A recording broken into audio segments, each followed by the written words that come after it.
Step across my threshold and the first thing that meets you is not a thing at all. It is a quiet you can feel on your skin. No hum from the walls.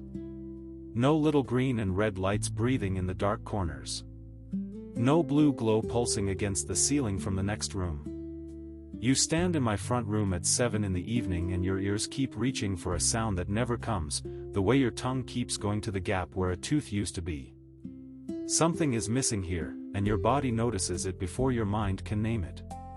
Give it a minute. By the time we reach the kitchen, you will have counted a dozen missing things, and every one of them is missing on purpose. My name is Jonas, and I am Amish, and today I am going to walk you through my own house, room by room, and show you 12 things you will never find in it. Not because we are poor. Because each one was set down on purpose, a long time ago, and never picked back up. And I am going to ask you to carry one question the whole way, all the way to the last room. Of these 12 things, which do you suppose my family would miss the least, if it all came back through the door tomorrow morning? Hold your answer. Because I promise you, your answer and ours are not the same one, and the gap between them is the whole reason I am walking you through this house. Start where your eyes already went.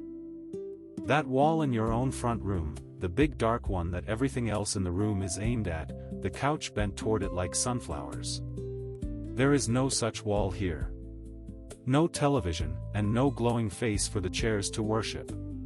What sits at the center of my front room is a wood stove and a lamp and chairs turned toward each other instead of toward a screen.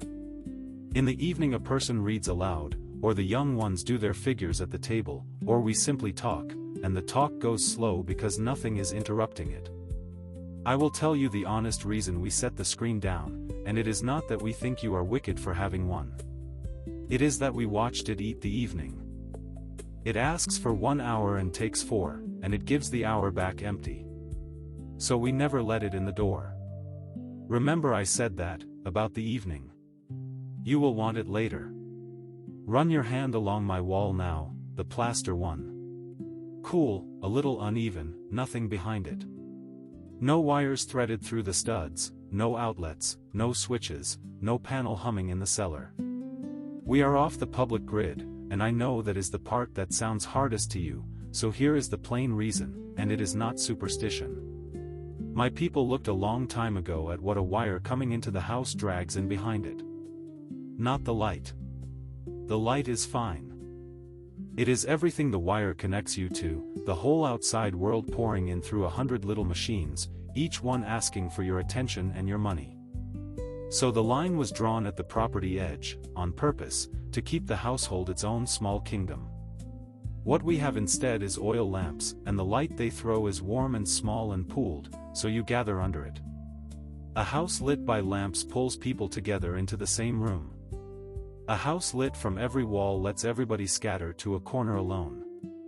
That was the trade, and we made it with open eyes. Look down. Bare wood floor, white old boards, a rag rug you can pick up and shake out the back door. No wall-to-wall carpet anywhere in this house, and once you have lived without it you cannot believe a whole country decided to glue a filter to the floor of every room and then walk on it in shoes. Carpet drinks everything, the dust, the damp, the smell, and holds it deep where no broom can reach. I did a whole video on that dust if you want it. A wood floor keeps nothing. A wet cloth, 2 minutes, and it is honest again. That is the pattern you are going to see in every room, so start noticing it now. We do not own a single thing whose main job is to hide dirt instead of letting you remove it. Come to the bedroom and open the closet, because there is barely one to open. A few pegs on a rail. 2 everyday dresses, 1 for worship, a coat, a hat. That is a person's whole clothing, hanging in the air where it can breathe. You have a room-sized closet packed so tight the shoulders touch, and I would guess you wear 1/10 of it and cannot find that 10th on a hurried morning. We wear one thing until it is worn, then it becomes a work thing, then it becomes a rag, then it patches the next thing. Nothing here waits its turn in a heap. The peg rail is not deprivation. It is the quiet of never once standing in front of a full closet with nothing to wear. Now the shelf under my kitchen sink, and count what is not there. No row of a dozen colored spray bottles, each promising to kill one particular thing in one particular room. We keep 3, a jug of plain white vinegar, a bar of hard soap, and a sack of lime. Vinegar cuts grease and film and hard water haze off a window. Soap and hot water does the floors and the dishes and the children. Lime whitewashes the cellar and the henhouse and keeps them sweet. 3 cheap, plain things do the work of that whole rainbow of bottles. We still store them up and out of the way you would anything in a kitchen, but there is no shelf of a dozen specialized products to keep track of. The bottles are sold 12 deep because 12 sells better than 3. That is the only reason there are 12. Lift your eyes to my walls, and here is one I want to handle gently, because it is not a matter of thrift like the others. You will not find a single framed photograph of a face on any wall in this house. Not the children, not the grandparents, not the wedding day. This one is faith, plainly, and I will tell it to you straight and with no apology and no sadness. We hold that a person should not set up a graven image of their own face to be looked at and admired, that it feeds the very pride a plain life is meant to starve. So we keep faces in the memory and in the room, alive, and not on the wall. What hangs instead is a calendar, a needlework verse, a child's drawing of the mule. It is not a house that forgot to hang up its people. It is a house that decided not to, and means it, and finds the living faces around the table are enough. Let me stop us here in the hallway for one breath, because you have counted 6, and there are 6 harder ones coming. Notice you are not sad yet. You keep waiting to feel sorry for us, and it keeps not arriving. Hold on to that. Now the back half of the house. Out through the kitchen door to the yard, and hear it. Wind, and cloth snapping on a line. No dryer thumping in a closet, ever. Our wash goes up on the line summer and winter, and in January it freeze-dries stiff as a board and comes in smelling of cold and clean in a way no machine and no sheet from a box has ever once managed to copy. The sun bleaches it white for free and freshens it. I have a whole video on the laundry if you want the how of it. The dryer is a box that costs money to buy, money to run, and wears your cloth out faster by beating it, and it hands you back a smell in a bottle that is trying to be the smell you get for nothing off a line in the yard. Back inside, open my pantry, and this is where you really start to feel the difference in your own chest. No boxes. No bright bags of snack food, no cracker with a cartoon on it, nothing built in a factory to be eaten standing up. What is there is bulk and plain, barrels of flour and oats and dried beans, jars of what the garden gave us, honey, salt, lard. From that shelf a woman bakes bread that fills the house with a smell your childhood remembers even if your kitchen never made it. A lot of boxed food is built to be eaten fast, and plenty of folks find it leaves them hungry again before long, reaching for another box. The flour barrel just feeds you. One of those 2 things is a business. The other is a meal. Step to the window and look out at what a modern man calls the front lawn. We do not have one. There is no wide green carpet of grass out there, mowed every Saturday, fed and watered and clipped so that it can be looked at and never touched. Where your lawn is, ours is garden, rows of it, beans up strings and tomatoes staked and squash sprawling. A lawn eats your Saturday and your gasoline and your money and it feeds you nothing. The same square of dirt, turned to garden, hands back half of what is in that pantry we just looked at. We could not make the numbers of a lawn make sense if we tried. All that work, to grow a thing whose only purpose is that you are forbidden to eat it. Now the hardest one for you to imagine, harder than the wire in the wall. There is no mortgage on this house and no credit card in this house. None. The land was bought with cash or handed down, and this house went up in 3 days with 60 neighbors on the roof and the women feeding all of them, and it owes nothing to any bank. When a young couple marries, the community does not co-sign a 30-year loan. It shows up with hammers. That barn you drive past, the one that seems too big for one family to ever have paid for, was paid for in a weekend, in labor, by people who knew the next barn raised would be their own. We do not borrow against tomorrow to buy today, because a debt is just another wire running into the house, another line the outside world can pull on.